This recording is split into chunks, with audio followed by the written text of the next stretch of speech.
Everyone, this is Professor Pawan Shonkar and I welcome you in a 45th lecture of Mechanics of Material. This is the third lecture for the 5th unit, thin and thick cylinder. And in last two lectures we have discussed derivation on circumferential as well as longitudinal stresses and covered one numerical. Now today's topic of discussion is effect of internal pressure on the dimension of thin cylindrical shell. So whenever the cylindrical shell, particularly thin cylindrical shell, subjected to internal fluid pressure, definitely stresses will develop. कौन से stresses develop होते हैं? Hoop stress और circumferential stress and longitudinal stress. तो अगर stresses generate हो रहे हैं तो उसमें एक particular strain भी develop होगा. तो strain की वजह से जो changes in dimension जो रहेंगे, like change in diameter, change in length and change in volume, तो उसकी वैल्यूज क्या रहेगी वो हमें डिस्कस करना है इस पार्ट में. Okay, so let us start the consideration first. So hoop stress and longitudinal stress, that is sigma 1, sigma 2, these are the principal stresses will induced when thin cylindrical shell subjected to internal fluid pressure. Okay, stresses in the third principal plane is 0 as the thickness of the cylinder is very small. अब यहाँ पे क्या बोला है, जैसे ये हो गया आपका सिलेंड्रिकल शेल, ठीक है, सब्जेक्टेड टू, सपोज आपने ये स्ट्रेस पकड़ लिया, ये सर्कमफरेंशियल स्ट्रेस है, ठीक है, ऐसा सपोज हम सिग्मा 2 पकड़ते हैं, मतलब लॉन्जिट्यूडिनल स्ट्रेस, इसको पकड़ेंगे हम सिग्मा 1, ठीक है. इसमें थर्ड स्ट्रेस नहीं रहेगा, क्यों? क्योंकि थिकनेस बहुत कम है, इसलिए यहाँ पे बोला गया है कि in a third principal plane is 0 because thickness t is very small, just like a paper thickness रहेगी उसकी. Stress in a third principal plane is radial stress which is very small for thin cylinder and can be neglected. तो radial stress वैसे generally उसमें रहेगा, लेकिन thickness बहुत कम होने की वजह से हम उसको निग्लेक्ट कर सकते हैं. ओके, तो ये पार्ट हमने फर्स्ट यूनिट में भी देखा था, ठीक है. सो जैसे स्ट्रेन रहेगा एक्स डायरेक्शन में, तो स्ट्रेन एक्स डायरेक्शन में पॉजिटिव रहेगा ड्यू टू सिग्मा 2, ठीक है, और वाई एक्सिस में वही स्ट्रेन निगेटिव रहेगा, like longitudinal and lateral strain हमने देखे थे. ओके, तो सबसे पहले हम कंसिडरेशन देखेंगे P. Small p is what? Internal pressure of the fluid. Then L is length of the cylindrical shell. D is a diameter of cylindrical shell. T is the thickness of cylindrical shell. Then E is what? Modulus of elasticity or Young's modulus for the material of the shell. E will define the material of the shell. Then sigma 1 and sigma 2 are hoop stress and longitudinal stress. Hoop stress को ही बोलते हैं circumferential stress. Then mu is what? Poisson's ratio. हमें पता है mu क्या है? Mu is ratio of lateral strain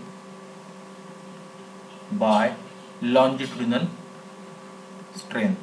Okay, lateral by longitudinal strain. Then del D, del L and del V.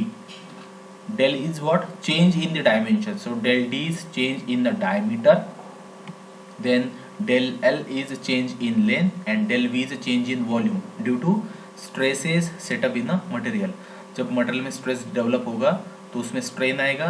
Strain is what? Change in dimension upon original dimension. तो अगर हम cylinder की बात करते हैं तो उसमें डायमेंशन क्या है? एक डायमीटर है और एक लेंथ है, ठीक है, और ओवरऑल क्या है? एक वॉल्यूम है. So del D, del L और del V, change in diameter, change in length and change in volume, इनके रिलेशन क्या रहेंगे जब स्ट्रेसेस डेवलप होते हैं मटेरियल में, वो हम डिस्कस करेंगे, ठीक है. इससे पहले हमने लास्ट लेक्चर में ये डिस्कस किया था sigma 1 and sigma 2. So sigma 1 circumferential stress and value is PD by 2T and sigma 2 that is a longitudinal stress is PD by 4T. Clear? तो अब देखते हैं कि सपोज जैसे ये फिगर है, सपोज इस डायरेक्शन में सिग्मा 1 डेवलप हो रहा है, स्ट्रेस है, ठीक है. तो एक्स डायरेक्शन में स्ट्रेन क्या रहेगा? हम लिखते हैं एक्स डायरेक्शन में strain, suppose E equal to capital लेंगे स्मॉल e, क्योंकि कैपिटल E यंग्स मॉडुलस के लिए. तो स्ट्रेन इन एक्स डायरेक्शन क्या रहेगा? सिग्मा 1 बाई ई, और वाई डायरेक्शन में जो स्ट्रेंथ रहेगा वो माइनस रहेगा, लेटरल रहेगा, इसलिए माइनस म्यू सिग्मा 2/, बराबर है। इसलिए कंप्लीट ओवरऑल एक्स डायरेक्शन वाला स्ट्रेन क्या रहेगा, सिग्मा 1/e। एक्स डायरेक्शन में जो स्ट्रेस है वो, वाई डायरेक्शन में तो स्ट्रेस क्या था, सिग्मा 2, लेकिन इस डायरेक्शन में जो स्ट्रेन रहेगा वो निगेटिव रहेगा, क्योंकि अगर इसकी लेंथ बढ़ रही है तो इसका ये जो डायमेंशन है, डायमीटर, वो कम होगा, इसलिए वाई डायरेक्शन में ये स्ट्रेन निगेटिव आएगा। यही पार्ट हमने पहले यूनिट में भी डिस्कस किया था। तो सेम कंसेप्ट हमें यहाँ पे अप्लाई करना है। तो देखो, सबसे पहले हम डिस्कस करेंगे सर्कमफरेंशियल स्ट्रेन।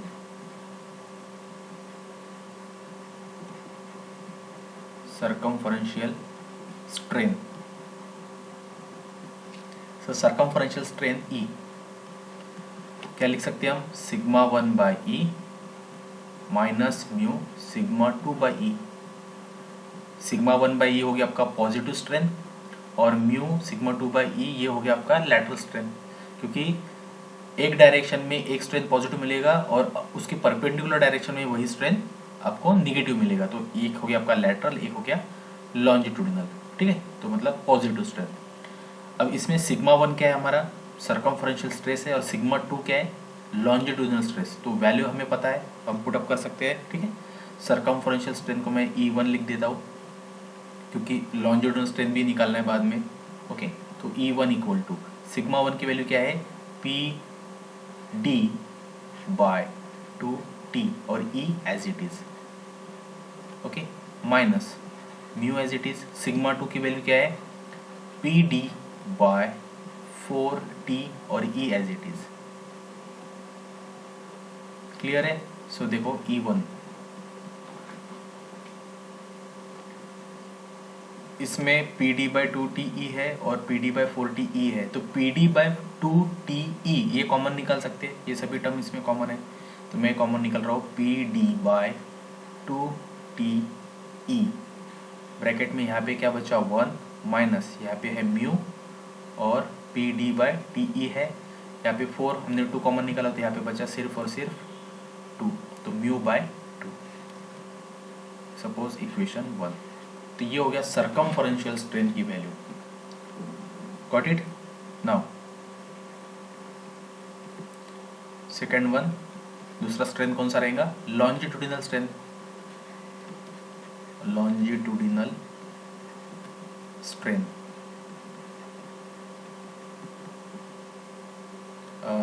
इसको लिखते हैं हम E2 and can be written as, जैसे यहाँ पे लिखा हमने पहले इक्वेशन में, sigma 1/e minus mu sigma 2/e। अब लॉन्जिट्यूडिनल स्ट्रेन के लिए जो सेकंड स्ट्रेस है उसको पहले लिखेंगे हम सिग्मा 2/e, और म्यू को सिग्मा 1 के साथ में लिखेंगे, so mu sigma 1/e, okay. अब वाई डायरेक्शन वाला स्ट्रेन पॉजिटिव और एक्स डायरेक्शन वाला स्ट्रेन निगेटिव, तो ये हो गया sigma 2/e minus mu sigma 1/e, okay. इसको ये भी सॉल्व करते हैं। सो E2 इक्वल टू सिग्मा 2 मतलब कौन सा स्ट्रेन, सॉरी कौन सा स्ट्रेस, सिग्मा 2 है लॉन्जिट्यूडिनल स्ट्रेस। सिग्मा 2 की वैल्यू क्या है, PD/4TE, E as it is PD/4T minus, अब यहाँ पे म्यू एज इट इज।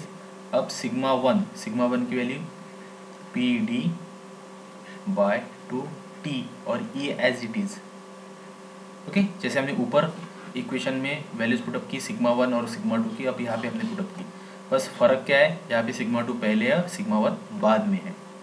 तो यहाँ पे E2 क्या आ जाएगा, देखो PD/4TE माइनस म्यू PD/2TE। इसमें कॉमन क्या है, PD/2TE, दोनों इसमें कॉमन है, कॉमन निकालेंगे PD/2TE। अब यहाँ पे क्या बचा, यहाँ पे बचा 1/2, क्योंकि यहाँ पे 1/4 है, 1/2 गया तो 1/2 बचा गया, माइनस यहाँ पे सिर्फ और सिर्फ म्यू बचेगा। तो यहाँ पे लॉन्जिट्यूडिनल स्ट्रेन आया PD/2TE 1/2 माइनस म्यू, सो इसको बोल देता हूँ मैं इक्वेशन नंबर 2, क्लियर। नाउ जैसे हम डायमीट्रल स्ट्रेन या फिर लैटरल स्ट्रेन, लॉन्जिट्यूडिनल स्ट्रेन को जैसे लिखते हैं हम DL/L, del D/D, वैसे यहाँ पे टर्म क्या थी, circumferential strain. So but circumferential strain strain क्या रहता, change in dimension upon original dimension. So यहाँ पे सर्कमफरेंशियल स्ट्रेन है, तो change in circumference by original circumference, ऐसा फॉर्मूला लिख सकते हैं हम। तो क्या हो जाएगा, change in circumference, okay, change in circumference upon original circumference, change in circumference by original circumference. जैसे आपने अभी तक देखा है डायमीटरल स्ट्रेंथ, तो change in diameter upon original diameter, length strain और लेटरल स्ट्रेन, वट जो कुछ भी जैसे जैसे टर्म है, वॉल्यूमेट्रिक स्ट्रेन, तो क्या टर्म क्या रहेगी, change in that dimension upon original dimension. तो यहाँ पे सर्कमफरेंशियल स्ट्रेन है, तो change in circumference upon original circumference. Okay, तो सर्कमफरेंस क्या रहेगा किसी भी सर्कल का, ये सर्कल है, सर्कमफरेंस क्या रहेगा, पाई डी रहेगा।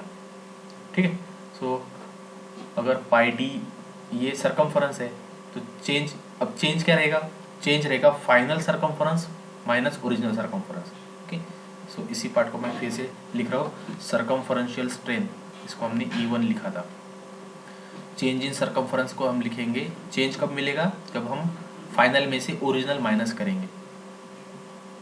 कंडीशन क्या है देखो, चेंज इन सर्कमफरेंस, सबसे पहले स्ट्रेस डेवलप हुआ तो उसकी वजह से स्ट्रेन आया, तो ओरिजिनल जो डायमेंशन थे बाद में वो चेंज हुए, बढ़ गए, तो चेंज क्या रहेगा, final quantity minus original quantity. So यहाँ पे रहेगा फाइनल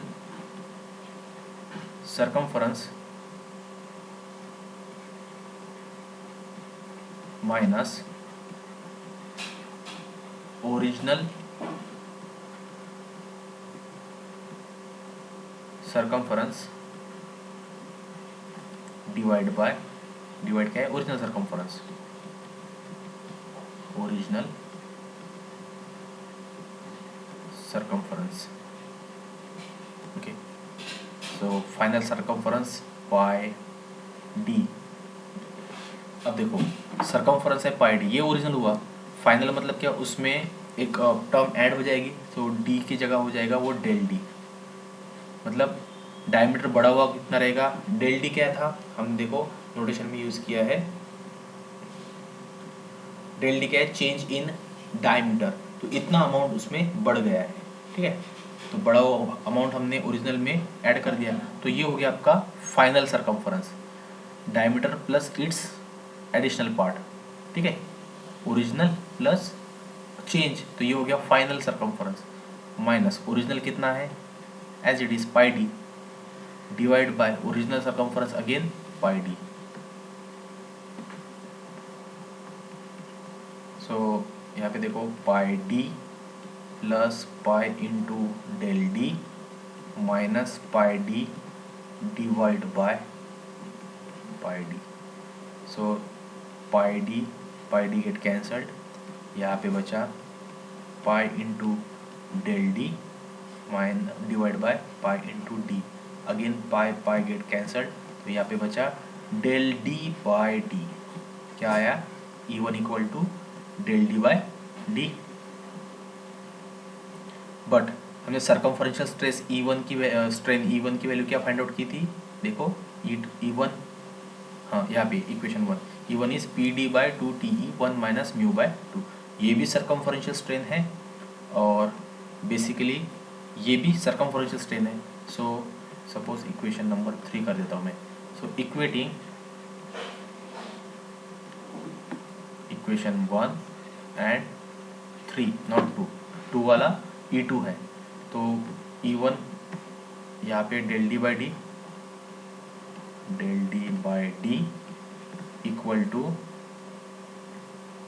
क्या था वो, P D by 2 TE in bracket 1 minus mu by 2, यही था, del D by D is equal to P D by 2 TE 1 minus mu by 2।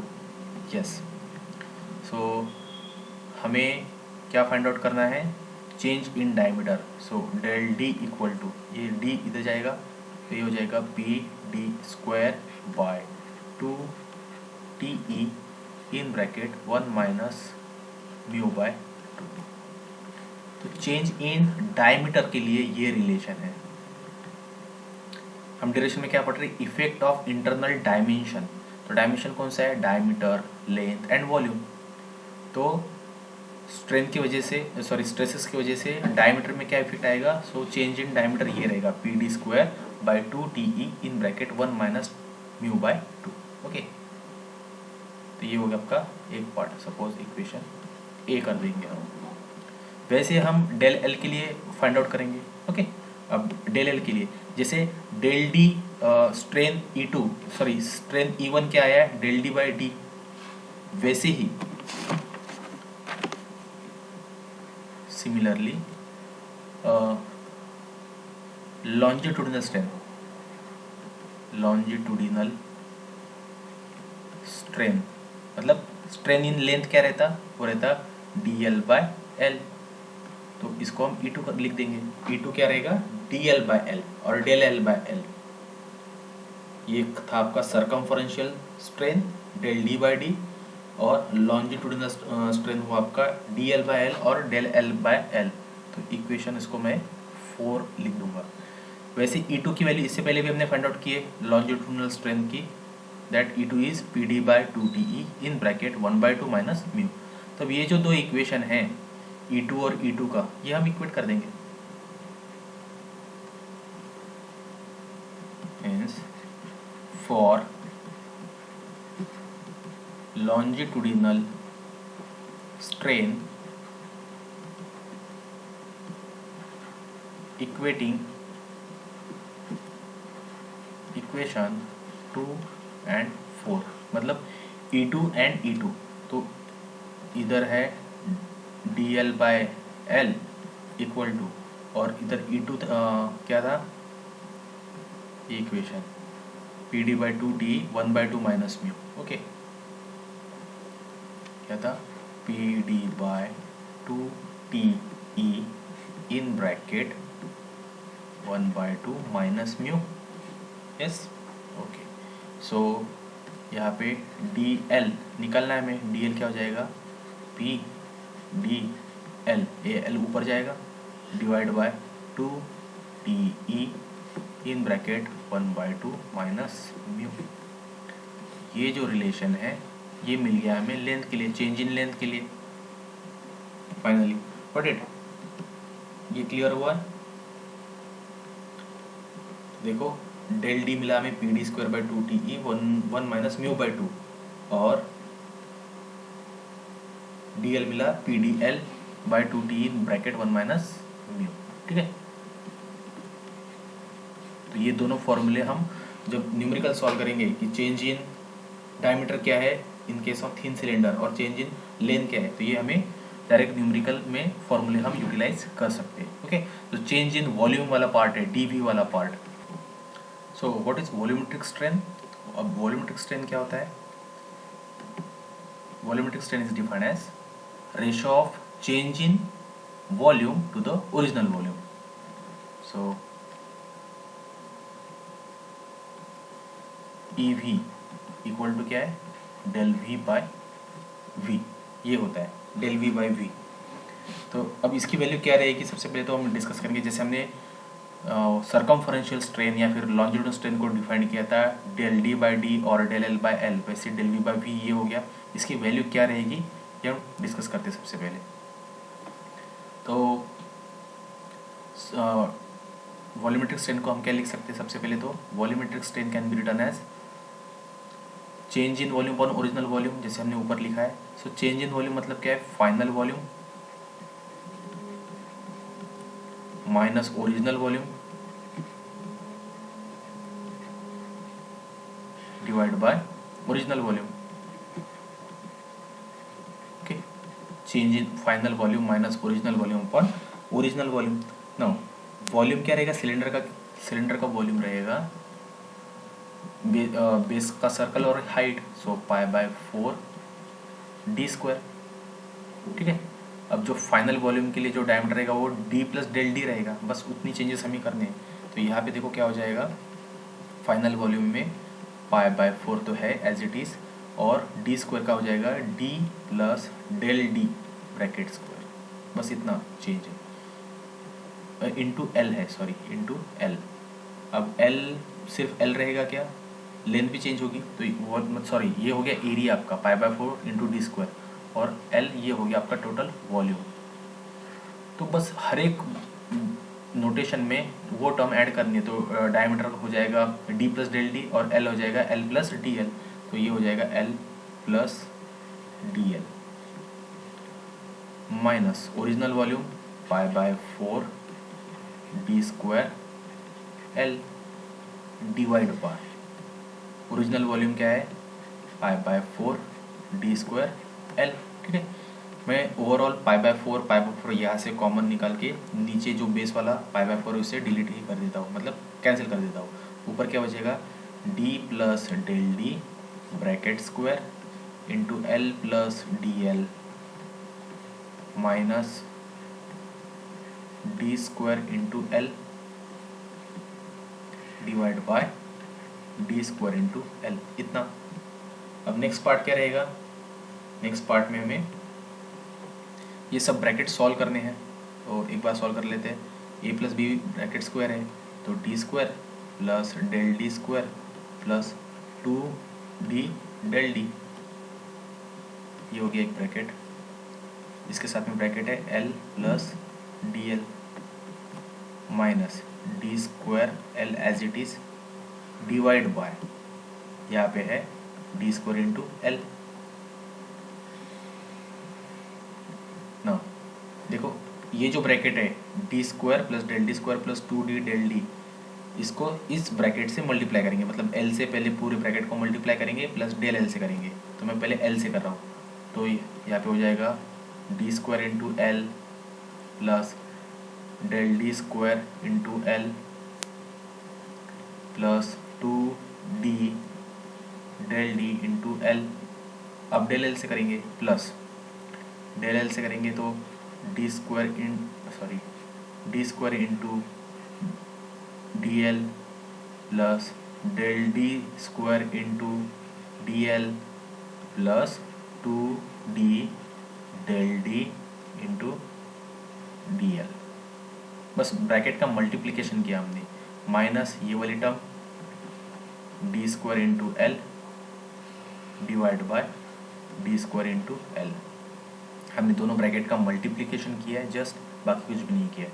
Okay, so D square L वैसे cancel हो जाएंगे। ठीक है, बचा हुआ ये जो कैलकुलेशन लगे तो हम नेक्स्ट लेक्चर में डिस्कस करेंगे।